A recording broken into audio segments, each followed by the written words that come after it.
जय हिंद साथियों, स्वागत है एक बार फिर से आप सभी का शिक्षा संकल्प के इस ऑनलाइन यूट्यूब प्लेटफॉर्म पर।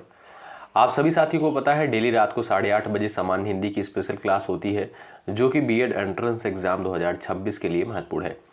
आप किसी भी स्टेट से हैं, उस स्टेट के बीएड प्रवेश परीक्षा की तैयारी कर रहे हैं, इस क्लास को करना बिल्कुल मत भूलिएगा। साथियों, यहाँ पर सेलेक्टेड क्वेश्चन से ही कवर किए जा रहे हैं। आइए शुरुआत करते हैं आज के इस स्पेशल क्लास की। बहुत सारे साथी जो है क्लास की टाइमिंग पूछ रहे थे। देखिएगा, 11:30 बजे क्लास होती है, दोपहर को 3 बजे होती है, रात को 8:30 बजे होती है। ये 3 क्लासेस प्रोवाइड की जाती हैं, सुबह 11:30 बजे, दोपहर को 3 बजे, रात को 8:30 बजे। ठीक है, तो इन सारी क्लासेस को आप लोग ज़रूर अटेंड करें। डिस्क्रिप्शन बॉक्स में आपको टेलीग्राम चैनल का लिंक मिल जाएगा, ज्वाइन कर लीजिएगा। ठीक है, चलिए शुरुआत करते हैं। और पहला क्वेश्चन देखिए, स्क्रीन पर लग चुका है, सभी लोग इसका आंसर करिए। गतियां शब्द में जो है कौन सा वचन है? एक वचन है, द्विवचन है और आपका दिया है बहुवचन। इनमें से कोई नहीं। क्वेश्चन नंबर फर्स्ट का राइट आंसर आप लोग यहां पर कर सकते हो। सभी साथियों का उत्तर आना चाहिए। तो अगर बात करें साथियों गतियां शब्द की, तो इसमें मूल शब्द क्या है? मूल शब्द गति है और इसमें जो है या प्रत्यय लगा हुआ है। ठीक है, तो ये क्या बन जाएगा? गतियां हो जाएगा। ठीक है, तो आप देखिएगा ये जो है बी ऑप्शन आपका बिल्कुल राइट आंसर हो जाएगा। गतियां शब्द साथियों कैसा है? ये आपका बहुवचन का शब्द है। बी ऑप्शन जो है आपका बिल्कुल यहाँ पर राइट आंसर हो जाएगा। ठीक है, आइए आगे बढ़ते हैं, अगला सवाल देखेंगे। क्वेश्चन नंबर दूसरा देखिए, गुण दोष जो है किस समास का उदाहरण है? क्वेश्चन नंबर सेकंड का उत्तर यहाँ पर बताइएगा आप लोग। अव्ययीभाव समास है, द्वंद्व समास है, तत्पुरुष है, कर्मधारय समास है। क्वेश्चन नंबर सेकंड का राइट आंसर आप लोग यहाँ पर बता दीजिएगा। सही उत्तर क्या हो जाएगा? सभी दोष यहाँ पर आंसर दीजिएगा। साथियों देखिएगा, गुण दोष ये दो शब्द हैं। ठीक है, और दोनों का जो है अर्थ अलग अलग निकल रहा है। ठीक है, तो ये आपका द्वंद्व समास का एग्जाम्पल हो जाएगा। द्वंद्व समास की परिभाषा क्या होती है? द्वंद्व समास की परिभाषा है कि जिसमें जो है दोनों पद प्रधान हो, वे समास क्या होते हैं भाई? द्वंद्व समास कहलाते हैं।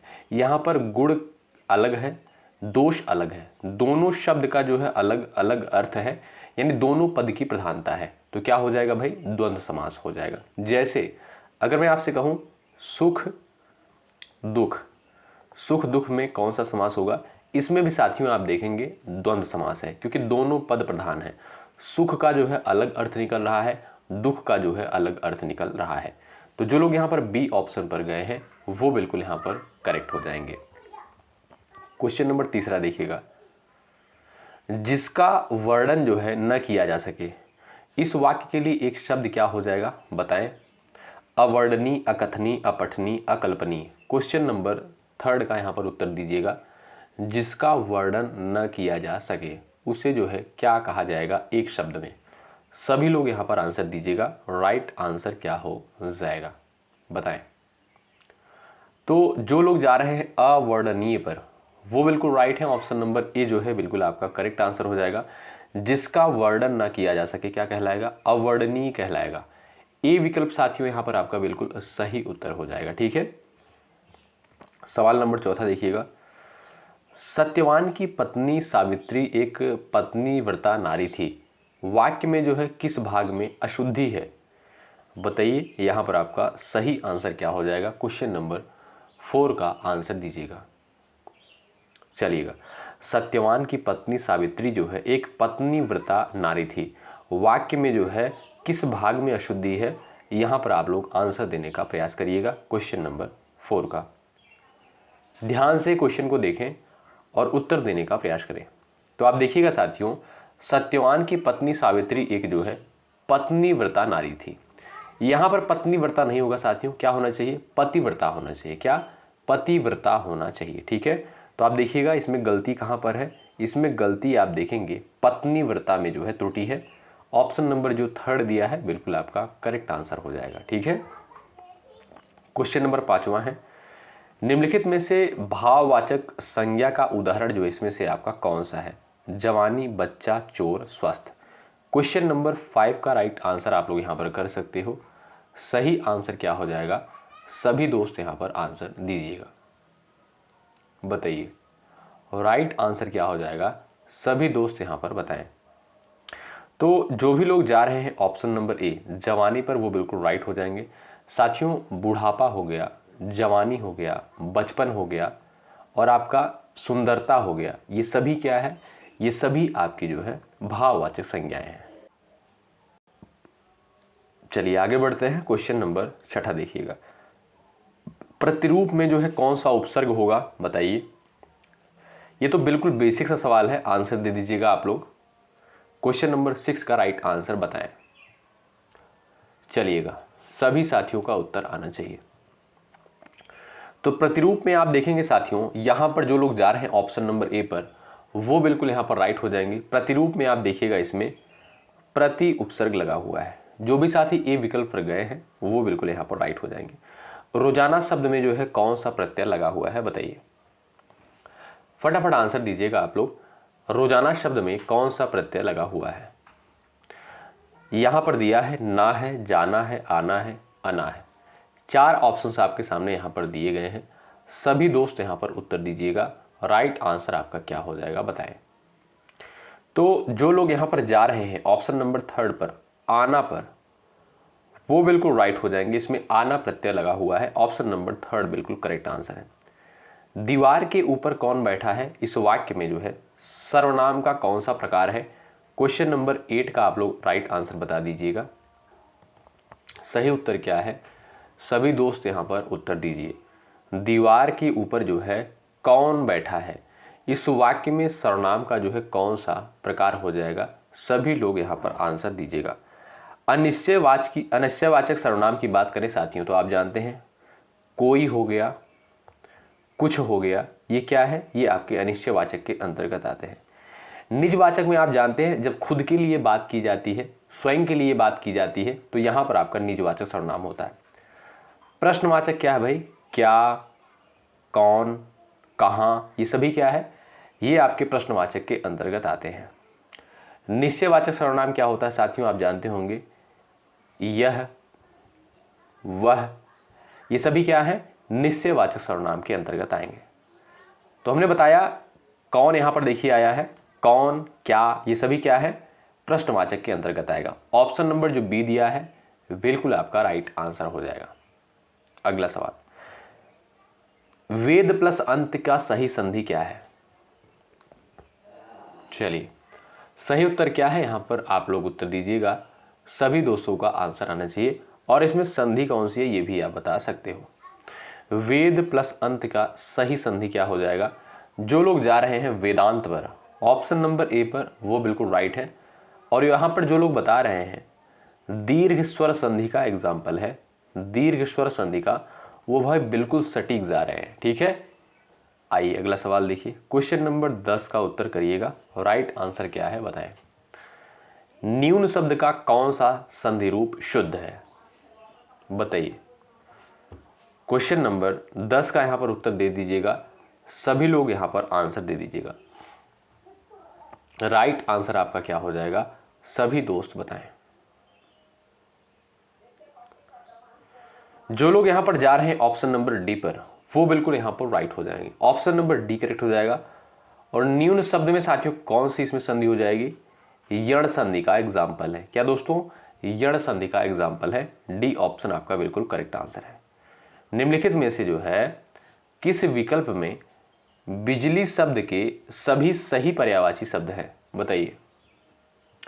कौन से ऑप्शन में जो है सभी बिजली के पर्यायवाची दिए गए हैं, इस क्वेश्चन में आप लोग बताइएगा। क्वेश्चन नंबर 11 का राइट आंसर क्या है, फटाफट आंसर छाप दीजिएगा। और सभी लोग एक बार सेशन को लाइक कर दें, शेयर भी कर सकते हैं। जो साथी चैनल पर नए हैं सब्सक्राइब भी कर सकते हैं। हेल्प आपको यहाँ से ज़रूर मिलेगी। जब तक आपकी परीक्षा नहीं हो जाएगी तब तक हम आपके साथ साथियों एक बेहतर कंटेंट के साथ बने रहेंगे। ठीक है, चलिए। और अब जानते हैं बिल्कुल फ्री में आपको कंटेंट प्रोवाइड किया जा रहा है। निम्नलिखित में से किस विकल्प में बिजली शब्द के सभी सही पर्यायवाची दिए गए हैं, तो आप देखिएगा यहां पर जो लोग जा रहे हैं विद्युत, चंचला, दामिनी, वो बिल्कुल राइट है। ए ऑप्शन बिल्कुल करेक्ट आंसर हो जाएगा। ठीक है दोस्तों, ए ऑप्शन बिल्कुल करेक्ट आंसर है। अमृत शब्द का सही विलोम चुनिए। क्वेश्चन नंबर 12 का उत्तर दीजिएगा। राइट आंसर क्या हो जाएगा, सभी साथी बताएं। अमृत शब्द का जो है सही विलोम क्या हो जाएगा? विष है, अमी है, सुधा है, सोम है। क्वेश्चन नंबर 12 का राइट आंसर आप लोग बताइएगा। तो आप देखेंगे साथियों, जो अमृत का पर्यायवाची होता है वो अमी होता है, सुधा भी होता है, सोम भी होता है। लेकिन दोस्तों अमृत का जो विलोम हो जाएगा विष हो जाएगा। ए विकल्प वाले दोस्त यहाँ पर बिल्कुल राइट हो जाएंगे। जो लोग जा रहे हैं ए ऑप्शन पर वो बिल्कुल यहाँ पर करेक्ट हो जाएंगे। सवाल नंबर अगला है, श्रुतिसम भिन्नार्थक शब्द युग्म परिणाम परिमाण का उचित अर्थ क्या है? बताइए, परिणाम का अर्थ क्या है, परिमाण का अर्थ क्या है? दोनों का अर्थ निकाल लीजिए, आंसर आ जाएगा।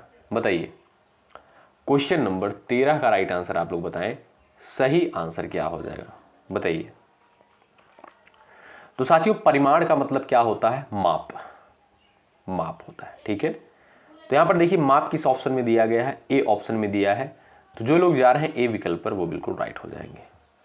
अगला सवाल, श्रुतिसम भिन्नार्थक शब्द युग्म देव और दैव का उचित अर्थ क्या है? क्वेश्चन नंबर 14 का उत्तर बताइएगा। यहां पर राइट आंसर क्या हो जाएगा? यहां पर सभी दोस्त आंसर कर सकते हो।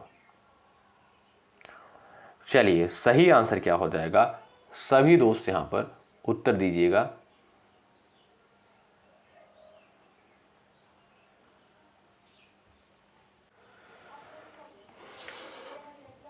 चलिए उत्तर दीजिएगा सभी लोग। क्वेश्चन नंबर 14 का राइट आंसर क्या हो जाएगा? सभी दोस्त यहां पर बताएं। तो दैव का साथियों अर्थ क्या होता है? दैव का जो अर्थ होता है वो होता है भाग्य। क्या? भाग्य होता है। ठीक है, तो भाग्य कौन से ऑप्शन में दिया गया है? ऑप्शन नंबर 2 में। तो यही आपका बिल्कुल राइट आंसर हो जाएगा। एक का अर्थ निकाल लीजिए, अपने आप आंसर आ जाएगा। अगला सवाल, सूर्य शब्द का पर्यायवाची यहां पर बताइए। क्वेश्चन नंबर 15 दिया है, इसका आंसर क्या हो जाएगा? सभी लोग फटाफट उत्तर दीजिएगा। सूर्य का पर्यायवाची क्या हो जाएगा? बताएं। चलिए बात करें साथियों अगर हम सूर्य शब्द की, तो इसका पर्यायवाची क्या होता है? इसका पर्यायवाची आप जानते होंगे भास्कर भी होता है। क्या? भास्कर हो गया, आदित्य हो गया, आदित्य हो गया आपका, रवि हो गया, ठीक है, और दिनकर हो गया। ये सभी क्या है दोस्तों? ये सूर्य के पर्यायवाची शब्द होते हैं। तो जो लोग जा रहे हैं डी ऑप्शन पर, दिनकर पर, वो बिल्कुल यहां पर करेक्ट हो जाएंगे। ऑप्शन नंबर डी आपका बिल्कुल सही आंसर होगा। किस विकल्प में जो है सही विलोम युग्म नहीं है? बताइए। क्वेश्चन नंबर 16 का आंसर बताइए, किस विकल्प में सही विलोम युग्म नहीं है? विरह मिलन, घन तरल, कीर्ति उपकीर्ति, कुसुमित कंटकित। चलिए आपका सही आंसर क्या होगा यहां पर आप लोग बताइए। तो आप देखेंगे दोस्तों यहां पर जो कीर्ति दिया है भाई, कीर्ति का क्या होता है? आपने सुना होगा, कीर्ति का होता है दोस्तों अपकीर्ति। क्या? अपकीर्ति इसका होता है, उपकीर्ति नहीं बल्कि अपकीर्ति होता है। ठीक है, तो जो गलत विलोम हो जाएगा वो आपका यही वाला बी ऑप्शन करेक्ट है। ठीक है, क्योंकि यहां पर उपकीर्ति की जगह अपकीर्ति होना चाहिए। आशा करता हूं कि आप लोग समझ गए होंगे। ठीक है भाई, सुबह 11:30 बजे वाली क्लास आप लोग जरूर अटेंड करिए। जीके जीएस की इंपॉर्टेंट सवालों को कवर किया जाता है। ठीक है, उस क्लास को जरूर देखिएगा। दोस्तों आप लोग पिछले साल का पेपर उठाकर देखेंगे, हिंदी हुआ, चाहे टीचिंग एप्टीट्यूड हुआ, साइंस हो गया और जीके जीएस का हो गया, तो यहाँ पर जो चीज़ें आपको दी जा रही हैं, आप लोग पिछले साल का पेपर देखिएगा, बिल्कुल इसी पैटर्न पर सवाल पूछे जाते हैं। कहीं कहीं आपको मिलेगा बहुत ज़्यादा टफ लेवल के क्वेश्चन कराए जा रहे हैं, लेकिन बहुत ज़्यादा टफ लेवल के क्वेश्चन पेपर में नहीं आते हैं, विश्वास मानिएगा आप। ठीक है, ये एक प्रवेश परीक्षा है, ना कि कोई सरकारी नौकरी का जो है एग्जाम है। ठीक है, तो जो चीज़ें दी जा रही हैं बिल्कुल अच्छी दी जा रही हैं। आप लोग पिछले साल का पेपर देख लीजिएगा। मैं नहीं कह रहा हूं कि आप हमारे ऊपर विश्वास करें, आप पीवाईक्यू पर विश्वास करें। पिछले साल का पेपर देखिए, तब चीज़ें आपको क्लियर हो जाएंगी। हाँ इतना है कि थोड़ा सा कुछ क्वेश्चन ऐसा देखने को आपको मिलता है, 2-4 प्रश्न ऐसे आपको देखने को मिलेंगे जो थोड़ा सा जो है कठिन स्तर के होंगे। वो भी सारी चीज़ें आपको धीरे धीरे करा दी जाएंगी। ठीक है, तो अभी क्या है, अभी हम लोग सामान्य लेवल के क्वेश्चन कर रहे हैं, मॉडरेट लेवल के क्वेश्चन करेंगे, उसके बाद धीरे धीरे जो है कठिन स्तर के क्वेश्चन करेंगे। मतलब कठिन का मतलब इतने भी कठिन नहीं होते हैं, बस वो भी नॉर्मल क्वेश्चन होते हैं। अगर आपने चीज़ों को अच्छे से पढ़ी है तो वो भी क्वेश्चन आप लोग अच्छे से कर जाएंगे, ठीक है, कोई समस्या नहीं होगी आपको। चलिए क्वेश्चन नंबर 17 का आंसर दीजिए। बगले झांकना मुहावरे का सही अर्थ क्या है? अत्यंत लज्जित होना, दायित्व की स्थिति आने पर आंखें चुराना, असंभव बातें करना, शरीर अस्वस्थ होना। बताइए क्वेश्चन नंबर 17। आशा करता हूं आंसर इसका दे दिए होंगे आप लोग। ऑप्शन नंबर बी जो दिया है ये बिल्कुल आपका राइट आंसर हो जाएगा। दायित्व की स्थिति आने पर आंखें चुराना, बी ऑप्शन बिल्कुल आपका राइट आंसर है। किस विकल्प में जो है पुल्लिंग का स्त्रीलिंग शब्द सही नहीं है? सवाल नंबर 18 दिया है, इसका उत्तर आप लोग कर सकते हैं। किस विकल्प में जो है पुल्लिंग का स्त्रीलिंग शब्द सही नहीं है? हलवाई का हलवाइन दिया है, माली का मालिन दिया है, कहार का कहारिन दिया है, स्यार का सिंघनी दिया है।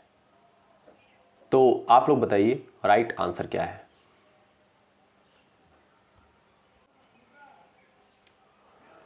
चलिए कोशिश करिएगा आंसर देने के लिए सभी प्यारे साथी, बताएं। तो हलवाई का साथों हलवाइन होता है, बिल्कुल बात सही भाई। माली का मालिन भी हो जाएगा, कहार का कहारिन भी होता है, साथों स्यार का जो होता है सियारिन होता है। क्या? सियारिन होता है इसका स्त्रीलिंग, ठीक है, सिंघनी नहीं होता है, ठीक है। तो डी ऑप्शन आपका यहां पर बिल्कुल राइट आंसर है। अगला सवाल देखिए, निम्न में से किस शब्द की वर्तनी जो है सही है? बताइए। आगामी, परिणति, प्रतिकूल, परीक्षण। इसमें जो है आपका बताना है कौन सी वर्तनी बिल्कुल सही लिखी गई है।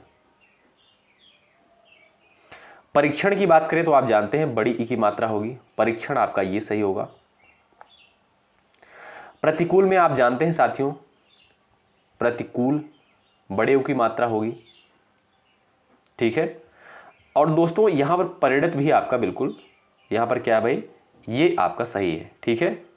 आगामी क्या है? आगामी दोस्तों आगामी होता है, क्या आगामी होता है, ठीक है, आप जानते हैं। तो यहां पर जो लोग जा रहे हैं ऑप्शन नंबर बी पर वो बिल्कुल राइट है, परिणत है। अगला सवाल, कौन सा शब्द जो है वर्तनी की दृष्टि से सही है? क्वेश्चन नंबर 20 का उत्तर बताइए।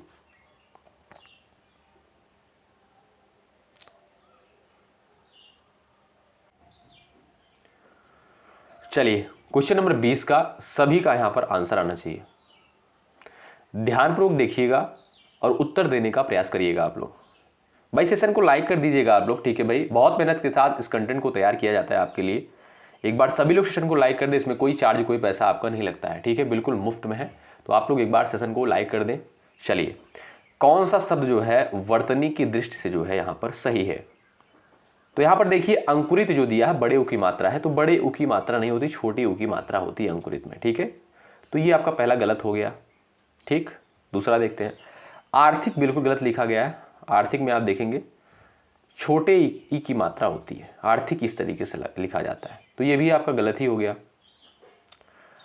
आभूषण यहां पर देखिएगा साथियों बिल्कुल सही लिखा गया है, ठीक है, आभूषण सही है। आदरणीय देखिएगा ये इस तरीके से नहीं लिखा जाता है, बल्कि आदरणीय आपका ये सही है, ये आपका आदरणीय बिल्कुल सही है, ठीक है। तो ये भी आपका गलत है। तो जो लोग जा रहे हैं ऑप्शन नंबर 3 पर आभूषण पर वो बिल्कुल राइट है। चलिए अगला सवाल, अंधा पीसे कुत्ता खाए, इस लोकोक्ति का सही अर्थ क्या है? क्वेश्चन नंबर 21 का उत्तर दे दीजिए, राइट आंसर क्या है? चलिए, अंधा पीसे कुत्ता खाए, कुत्ते को खाना खिलाना, बिना मतलब का काम करना, कमाए कोई खाए कोई, गलत काम करना। सही आंसर क्या है? तो यहां पर जो लोग ऑप्शन नंबर सी को सिलेक्ट कर रहे हैं वो भाई बिल्कुल राइट है, ऑप्शन नंबर सी करेक्ट हो जाएगा, कमाए कोई खाए कोई। अगला सवाल, किस शब्द में जो है र व्यंजन का प्रयोग नहीं हुआ है? बताइए कौन से शब्द में जो है र व्यंजन का प्रयोग नहीं हुआ है? मात्रा में देखेंगे साथियों, इसमें आपका र का प्रयोग होता है, क्रम में भी आपका र का प्रयोग होता है, ये आपका र है। लेकिन वृष्टि जो है साथियों ये आपका री है। क्या दोस्तों? ये आपका री है। ऑप्शन नंबर 3 आपका करेक्ट आंसर है। किस शब्द में जो है अकर्मक क्रिया का प्रयोग हुआ है? क्वेश्चन नंबर 23 का उत्तर बताइए। अकर्मक क्रिया का प्रयोग जो है इसमें आपका किस में हुआ, बताएं। तो जो लोग यहां पर जा रहे हैं उड़ना पर, डी ऑप्शन पर, वो बिल्कुल यहां पर करेक्ट हो जाएंगे।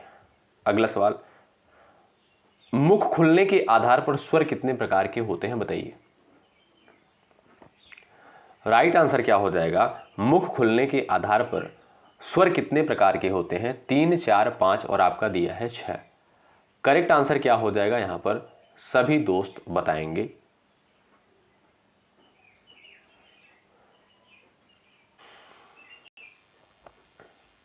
चलिए आंसर दीजिएगा सभी लोग यहां पर। 24 का राइट आंसर क्या है, जो लोग जा रहे हैं ऑप्शन नंबर बी पर वो बिल्कुल राइट है। ठीक है साथियों, मुख खुलने के आधार पर जो स्वर 4 प्रकार के होते हैं, कौन कौन से होते हैं, समृत स्वर होता है, अर्ध समृत होता है, अर्ध विवृत और आपका विवृत स्वर। ठीक है, ये 4 प्रकार के स्वर होते हैं, ध्यान रखें आप लोग। ठीक है, चलिए आगे बढ़ते हैं। अगला क्वेश्चन देखिए, उन्मेष किस प्रकार का शब्द है बताइए। क्वेश्चन नंबर 25 दिया है और आपसे पूछा है कि उन्मेष जो है साथियों ये आपका कैसा शब्द है, तत्सम, तद्भव, विदेशी, देशज। तो सही आंसर क्या है भाई बताएं, राइट आंसर क्या हो जाएगा। तो जो लोग यहाँ पर जा रहे हैं तत्सम पर, ए विकल्प पर, वो बिल्कुल यहाँ पर राइट है। अगला सवाल, जिसे सबसे पहले गिनना उचित हो, इसके लिए जो है सही एक शब्द क्या होगा बताइए। क्वेश्चन नंबर 26 का राइट आंसर बताएं, जिसे सबसे पहले गिनना उचित हो। क्वेश्चन नंबर 26 का आंसर बताएं। तो यहां पर देखेंगे जो भी साथी जा रहे हैं ऑप्शन नंबर 3 पर, अग्रगण्य पर, वो बिल्कुल यहां पर राइट हो जाएंगे। निम्न में से कौन सा जो है अर्थालंकार का एक प्रकार है बताइए। यमक है, वक्रोक्ति है, श्लेष है, रूपक है। 27 का राइट आंसर बताएं, अर्थालंकार। चलिए सही आंसर क्या हो जाएगा, फटाफट उत्तर दीजिएगा। जो लोग जा रहे हैं रूपक पर वो बिल्कुल राइट है, ऑप्शन नंबर डी आपका बिल्कुल यहां पर करेक्ट आंसर हो जाएगा। अगला सवाल, विद्वान व्यक्ति पूज्य होते हैं, इस वाक्य में प्रयुक्त विशेषण कौन सा है। गुणवाचक, परिमाणवाचक, संख्यावाचक, सार्वनामिक बताइए। सवाल नंबर 28 का आंसर दीजिएगा। राइट आंसर क्या हो जाएगा, विद्वान व्यक्ति जो है पूज्य होते हैं, इस वाक्य में कौन से विशेषण का प्रयोग हुआ है। तो गुणवाचक विशेषण। क्या दोस्तों, गुणवाचक विशेषण। ठीक है, कि विद्वान व्यक्ति जो है क्या होते हैं, पूज्य होते हैं। तो आप देखिएगा यहां पर ऑप्शन नंबर ए बिल्कुल राइट आंसर हो जाएगा। ठीक है, गुणवाचक विशेषण। अगला सवाल, झूठा सच किसका उपन्यास है बताइए। 29 का उत्तर दीजिए। झूठा सच जो है ये आपका किसका उपन्यास है। यशपाल, नागार्जुन, रामचंद्र शुक्ल, जयशंकर प्रसाद। तो सवाल नंबर जो 29 दिया है इसका राइट आंसर आपका क्या हो जाएगा, राइट आंसर हो जाएगा साथियों यशपाल। ए विकल्प जो है बिल्कुल आपका सही उत्तर हो जाएगा, ध्यान रखिएगा। ये लास्ट सवाल आपकी स्क्रीन पर है, इसका उत्तर करिए। सर्वश्रेष्ठ रस जो है किसे माना जाता है, वीर रस, करुण रस, रौद्र रस, श्रृंगार रस। क्वेश्चन नंबर 30 दिया है, इसका उत्तर आप लोग करिएगा। ठीक है, क्वेश्चन नंबर 30 का राइट आंसर आप लोग बताएं, सर्वश्रेष्ठ रस किसे कहते हैं बताइए। तो आप जानते होंगे साथियों सर्वश्रेष्ठ रस कहलाता है वो है आपका श्रृंगार रस। ठीक है, इसे रसराज भी कहा जाता है, श्रृंगार रस को जो है रसराज भी कहा जाता है। चलिए आप लोग बताइएगा क्वेश्चन नंबर 31 का आंसर। ठीक है, देखते हैं ऐसे कितने दोस्त हैं जो 31 का आंसर करते हैं। ब्रजभाषा का क्षेत्र कौन सा नहीं है, धौलपुर, आगरा, मथुरा, इनमें से कोई नहीं। सभी साथी उत्तर करिएगा। ठीक है, जरूर जरूर इसका आंसर करिएगा, देखते हैं किसका किसका आंसर आता है। ठीक है, तो आप लोग जो है डेली इस क्लास को अटेंड करें। सुबह 11:30 बजे क्लास होती है, दोपहर को 3 बजे होती है, रात को 8:30 बजे। तीनों क्लासेस को आप लोग अटेंड करें। जुड़ जाइएगा, सब्सक्राइब कर लीजिएगा, हेल्प आपको यहाँ से साथियों जरूर मिलेगी। जब तक आपकी परीक्षा नहीं हो जाती तब तक हम आपके साथ एक बेहतर कंटेंट के साथ बने रहेंगे।